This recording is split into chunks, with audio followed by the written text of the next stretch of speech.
चलो अब देखो आगे, radius, velocity of electron and energy in nth orbit.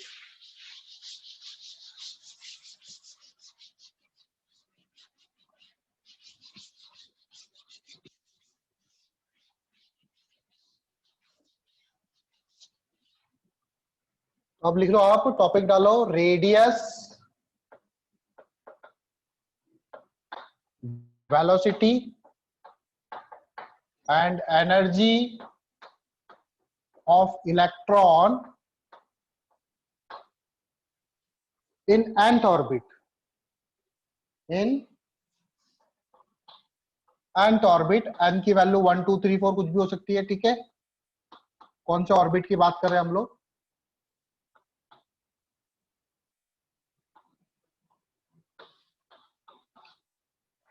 ठीक है। अब देखो इधर, ये न्यूक्लियस है। हम लोग जो बात करेंगे बोर का मॉडल, अभी मैंने बताया, बोर का जो मॉडल है वो केवल सिंगल इलेक्ट्रॉन सिस्टम के लिए ही वैलिड है। सपोज करो ये न्यूक्लियस है और इसके चारों तरफ एक इलेक्ट्रॉन घूम रहा है, ठीक है। इस न्यूक्लियस पर पॉजिटिव चार्ज आपको पता है, कितने नंबर ऑफ प्रोटॉन्स होंगे? सपोज करो इसका एटॉमिक नंबर Z है, तो इस पर जो नंबर ऑफ चार्ज होगा या फिर इस पे जो चार्ज होगा वो Z ही होगा। इलेक्ट्रॉन पे नेगेटिव, इस पर पॉजिटिव। न्यूक्लियस पे कितना चार्ज होगा? Z इसका एटॉमिक नंबर है, तो atomic number is equal to the number of proton. तो number of proton into proton पे कितना चार्ज है, E प्लस, ठीक है। और एक इलेक्ट्रॉन इसके चारों तरफ घूम रहा है, यहां से यहां तक की डिस्टेंस क्या होगी इसकी? Radius R। तो ये इलेक्ट्रॉन चारों तरफ घूम रहा है, तो कोई भी बॉडी जब सर्कुलर पाथ पे घूमती है तो उस पर एक सेंट्रीपिटल फोर्स लगता है। वो सेंट्रीपिटल फोर्स इसको कहां से मिल रहा है? क्योंकि ये पॉजिटिव, ये नेगेटिव चार्ज है और ये पॉजिटिव है, तो इसको अट्रैक्ट कर रही है, ठीक है। न्यूक्लियर फोर्स, इलेक्ट्रोस्टैटिक फोर्स लग रहा है दोनों के बीच में, इलेक्ट्रोस्टैटिक फोर्स। तो electrostatic force work as a centripetal force. तो पहला चीज याद रखो आप, देखो इलेक्ट्रोस्टैटिक फोर्स का फॉर्मूला क्या होता है? F equal to K Q1 Q2 by R square. तो यहाँ पर क्या होगा? K, Q1 की वैल्यू क्या लिखेंगे? ZE इनटू इलेक्ट्रॉन पे चार्ज अपॉन डिस्टेंस कितनी? R square. ये किसके बराबर होगा? ये बराबर होगा सेंट्रीपिटल फोर्स के। सेंट्रीपिटल फोर्स का फॉर्मूला क्या होता है? mv square by R।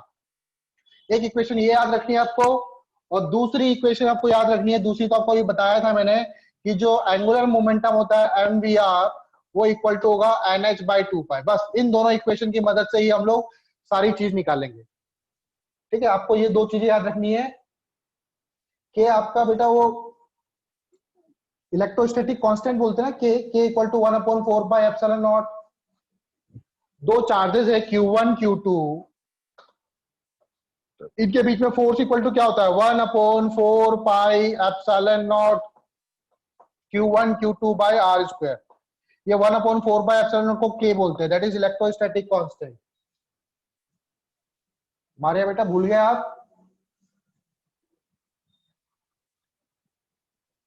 दोनों इक्वेशन से हम लोग सॉल्व करके इसको रेडियस निकालेंगे। तो दोनों इक्वेशन की मदद से हम लोग रेडियस निकालेंगे। तो देखो यहां से क्या करें, रेडियस कैसे निकाले हम लोग? mvr इक्वल टू होता है nh बाय 2 पाई। मुझे निकालना है रेडियस, तो यहां से क्या करता हूं मैं? वेलोसिटी की वैल्यू निकालता हूं। वेलोसिटी बराबर क्या हो जाएगा? nh 2 पाई और मास इंटू रेडियस, ठीक है। मास इंटू रेडियस भी नीचे आ जाएगा। इसकी वैल्यू को उठा के यहाँ पे डाल दो, वेलोसिटी की, ठीक है। नाउ ये क्या हो जाएगा? के जेड ई इंटू ई का स्क्वायर। यहां से चाहो तो आप आर काट सकते हो, चलो मत काटो अभी। आर का स्क्वायर एम बाई आर कर दो पहले, और फिर वी का स्क्वायर। वी की वैल्यू डालो, इस वाली इक्वेशन में वी की वैल्यू डालो, एन एच 2 पाई एम आर, इसका स्क्वायर करते हो, ठीक है। अब चाहो आर को काट सकते हो, एक आर को एक आर से काट दिया आपने। सॉल्व करो फर्दर, के जेड ई स्क्वायर, एक आर बच गया यहाँ पे।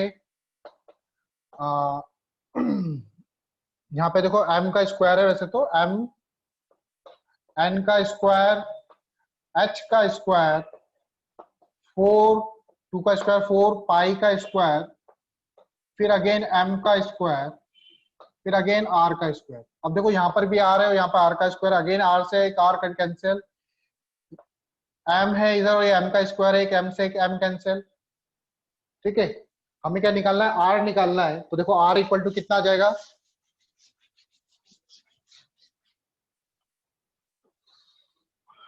r इक्वल टू देखो क्रॉस मल्टीप्लाई करो, r इक्वल टू होगा n स्क्वायर h स्क्वायर, नीचे आ जाएगा 4 पाई स्क्वायर, मास बच गया ना, मास k z e square.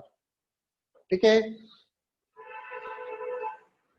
r equal to क्या आएगा, n square h square divided by 4 pi square m k z e square. कुछ कट रहा है क्या? आप चाहो तो k की वैल्यू मैंने बताई थी अभी, k इक्वल टू क्या होता है, k इक्वल टू होता है 1/4 पाई एप्सिलॉन नॉट। ठीक है, k की वैल्यू डालता हूं, k इलेक्ट्रोस्टैटिक कांस्टेंट होता है, k की वैल्यू भी डाल देते हैं, n square h square 4 pi square m, k की वैल्यू डाली मैंने 1/4 पाई एप्सिलॉन नॉट होती है k की वैल्यू z e स्क्वायर। तो देखो 4 से 4 कैंसिल, एक पाई से एक पाई कैंसिल, ये एप्सिलॉन नॉट कहाँ जाएगा ऊपर, तो r इक्वल टू हो जाएगा epsilon not n square h square, अंदर क्या बचेगा, एक पाई से पाई कटा, तो पाई m z e स्क्वायर, पाई m z e स्क्वायर। ठीक है, पाई m z e स्क्वायर। तो this is the formula for radius of nth orbit. यहाँ पे n आप लिख दोगे, nth ऑर्बिट, आपको जिस ऑर्बिट का पूछा है वहां पे रख देना n की वैल्यू, फर्स्ट ऑर्बिट रखा है तो फर्स्ट ऑर्बिट के लिए n की वैल्यू 1, सेकंड के लिए पूछा तो n की वैल्यू 2 रख देना। ठीक है, ये समझ में आया फॉर्मूला। Rn इक्वल टू कितना हुआ, epsilon not n square h square, h क्या है यहाँ पे, h आपका प्लांक कांस्टेंट है, इसकी वैल्यू मैंने बता ही चुका आप लोगों को। ठीक है, अब हम लोग एक जनरल फॉर्मूला निकालते हैं कि देखो ये एप्सिलॉन नॉट जो है वो कांस्टेंट है, इसकी वैल्यू फिक्स है, h की वैल्यू फिक्स है, h की वैल्यू कभी चेंज नहीं होती, पाई की वैल्यू फिक्स है। हम इलेक्ट्रॉन के लिए निकाल रहे हैं तो इलेक्ट्रॉन का मास फिक्स है, z फिक्स नहीं है, और इलेक्ट्रॉन पे चार्ज फिक्स है। ठीक है, तो इन सबकी वैल्यू डालता हूं, सिर्फ वेरी क्या कर रहा है, n कर रहा है और z कर रहा है, किस एटम के लिए ले रहा हूं और कौन से ऑर्बिट के बारे में पूछ रहा हूं, n और z वेरी कर रहा है। तो देखो इसकी जो वैल्यू आएगी Rn इक्वल टू, वो आएगी क्या, आपको ये वैल्यू याद रखनी है directly, 0.529 n square by z। ये वैल्यू याद रखना है 0.529 into n square by z। वो सारी वैल्यू को डाल के, वैल्यू पुट करके जो वैल्यू आएगी वो आएगी 0.529 n स्क्वायर बाय z। ये किसमें आंसर आएगा, एंगस्ट्रॉन में आंसर आएगा। याद रखना ये रेडियस किसमें आएगी, एंगस्ट्रॉन में आएगी। फिर मीटर में बोला हो, सेंटीमीटर में बोला हो, तो आप लोग बाद में फिर कन्वर्ट कर सकते हो। तो एक जनरल फॉर्मूला याद रखो ताकि आप लोगों को ज्यादा कैलकुलेशन करनी नहीं पड़े, बस n की वैल्यू डालो, z की वैल्यू डालो, डायरेक्ट आंसर आ जाएगा। ठीक है, 0.529 angstrom n square by z। तो नंबर 1 में निकाल चुका हूं, क्या रेडियस में निकाल चुका हूं। तो पहले मैं यहाँ पर रेडियस लिख देता हूं, रेडियस कितनी आई मेरी, किसी भी nth ऑर्बिट की रेडियस होगी, किसी भी nth ऑर्बिट की रेडियस होगी n स्क्वायर h स्क्वायर। ये मेरा पहला फॉर्मूला आ चुका है, n square h square, sorry epsilon not भी है ये वाला, देखो आप, divided by pi m z e square. ठीक है, ये nth ऑर्बिट का किसी भी के लिए फॉर्मूला आ चुका है। सेकंड मुझे निकालना है velocity of nth orbit, velocity in nth orbit, जो इलेक्ट्रॉन घूम रहे हैं उसकी वेलोसिटी क्या है, velocity of electron in nth orbit. तो वेलोसिटी कैसे निकालेंगे, देखो, तो मेरे पास दोनों रिलेशन है, दोनों रिलेशन में कोई सा भी रिलेशन यूज कर सकते हो आप।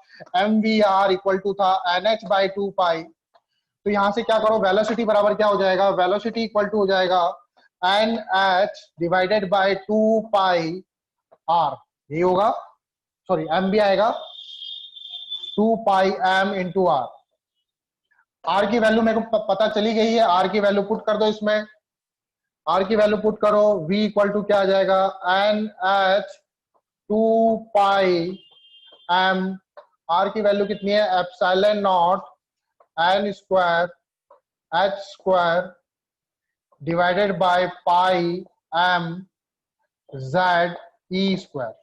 देखो क्या क्या कट रहा है, पाई से पाई गया, m से m गया, nh nh n से n भी गए, ठीक है। और कुछ, अब ये जेड ई स्क्वायर ऊपर जाएगा,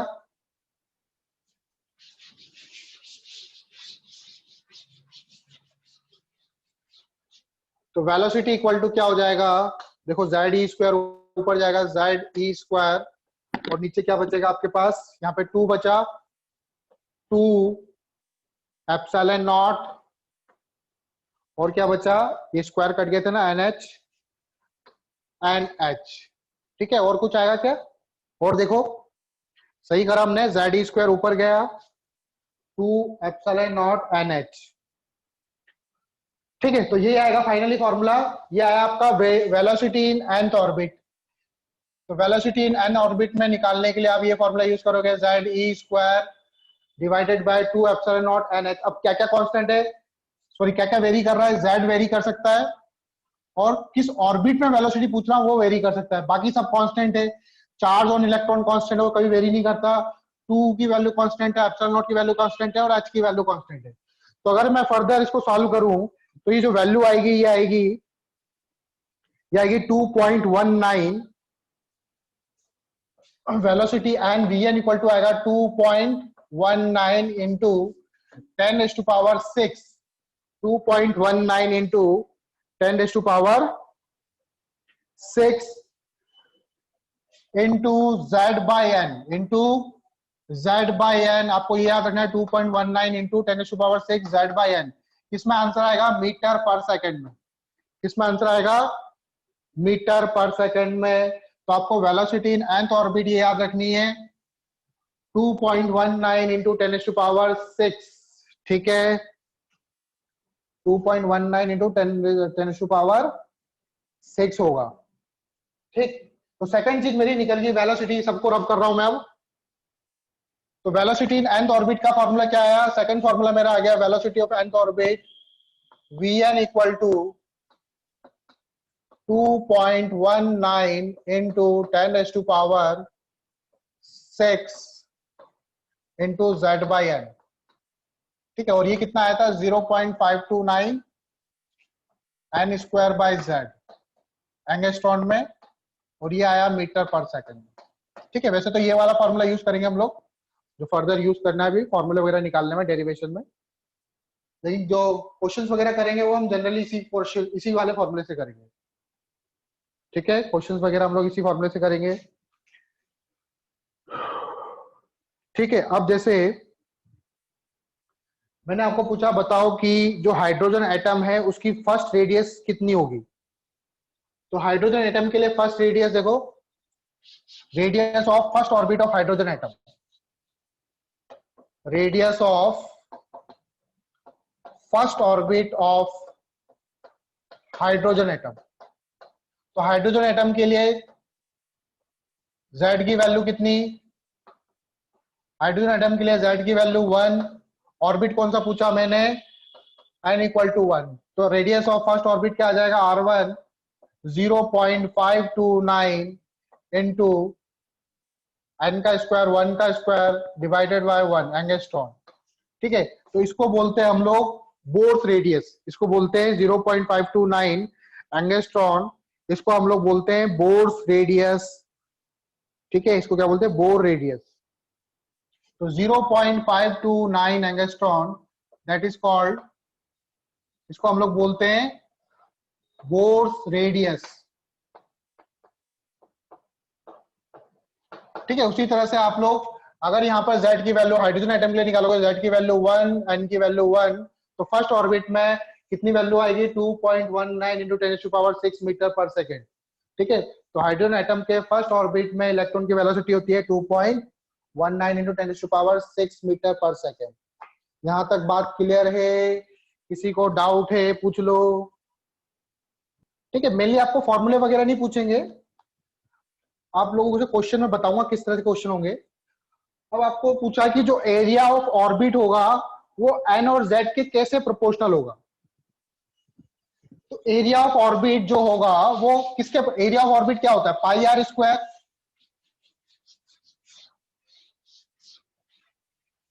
तो हमें खाली ये बताना है कि एन और जेड के कैसे प्रोपोर्शनल है वो, एन के क्यूब के प्रोपोर्शनल है कि एन के स्क्वायर के प्रोपोर्शनल है। तो देखो मैं तीसरा में देखो एरिया ऑफ ऑर्बिट, अब फॉर्मूला निकालने की जरूरत नहीं है। एरिया क्या होता है, पाई आर स्क्वायर, आप लोगों को पता ही है। आर की वैल्यू यहां से पुट कर दो, तो देखो इसका स्क्वायर करेंगे आप लोग तो एन की पावर 4 हो जाएगी और जेड की पावर क्या हो जाएगी। तो एरिया जो होगा, एरिया वो डायरेक्टली प्रोपोर्शनल होगा किसके, एन की पावर 4 के और डिवाइडेड बाय जेड के स्क्वायर के। तो आपको इतना याद रखना है सिर्फ कि जो एरिया होता है वो प्रोपोर्शनल होता है एन की पावर 4 के डिवाइडेड बाय जेड के स्क्वायर के।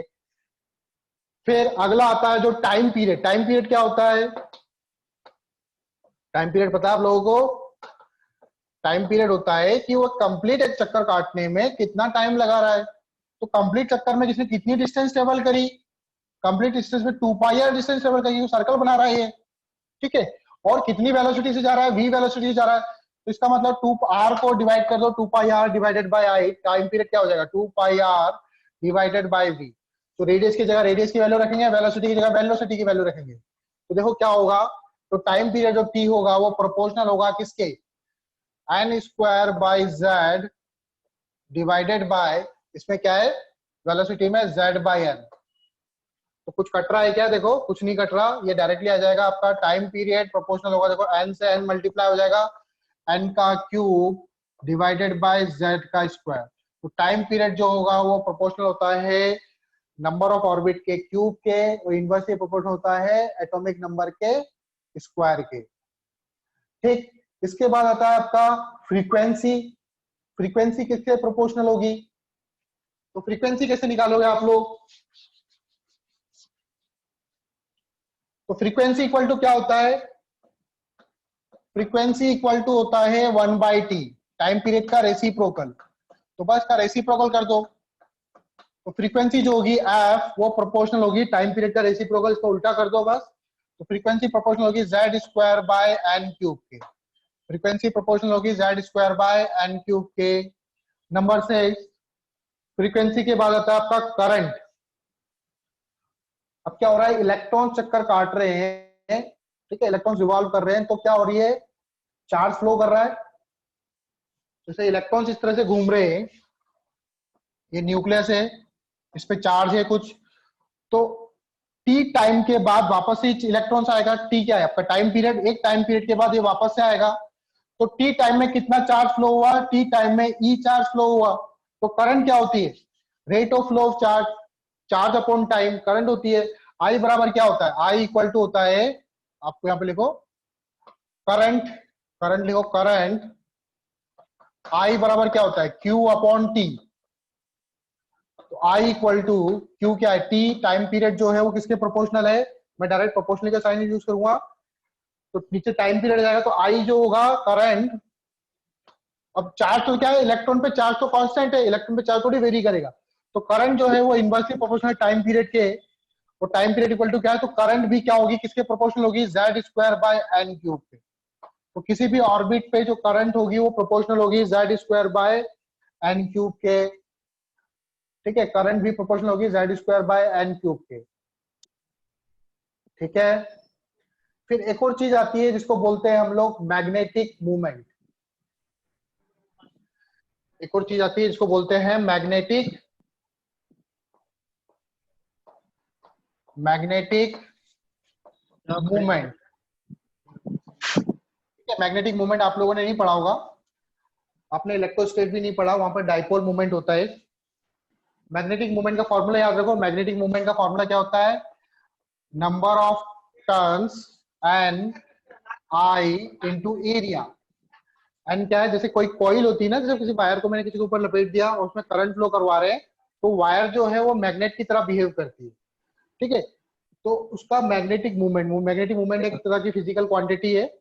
उसका फॉर्मूला होता है एन क्या है, नंबर ऑफ टर्न्स, कितने टर्न्स मैंने उसमें, और करंट आई क्या है, करंट कितनी करंट फ्लो करी, एरिया क्या है, उस वो जो कॉइल बनी उसकी कॉइल का एरिया कितना है, ठीक है। तो अब जैसे इलेक्ट्रॉन्स भी घूम रहे तो उसका मैग्नेटिक मोमेंट क्या होगा, तो उसका जो मैग्नेटिक मोमेंट होगा m, वो I इंटू ए, आई किसके प्रोपोर्शनल है, Z square by N cube के, Z square by N cube के इंटू एरिया किसके प्रोपोर्शनल है, एन की पावर 4 अपॉन जेड स्क्वायर के, तो इंटू एन की पावर 4 अपॉन जेड के स्क्वायर के, तो जेड स्क्वायर कैंसिल हो जाएंगे, एन की क्यूब कैंसिल हो जाएंगे, तो मैग्नेटिक मोमेंट जो होगा वो प्रोपोर्शनल आएगा, केवल इसके प्रोपोर्शनल आएगा, एन के प्रोपोर्शनल आएगा। दिख रहा है आप लोगों को यहाँ पे, मैग्नेटिक मोमेंट जो आएगा वो प्रोपोर्शनल आएगा केवल एन के। आया बेटा समझ में आप लोगों को? तो इस तरह से इसमें क्वेश्चंस बन सकते हैं। क्या क्वेश्चन बन सकते हैं?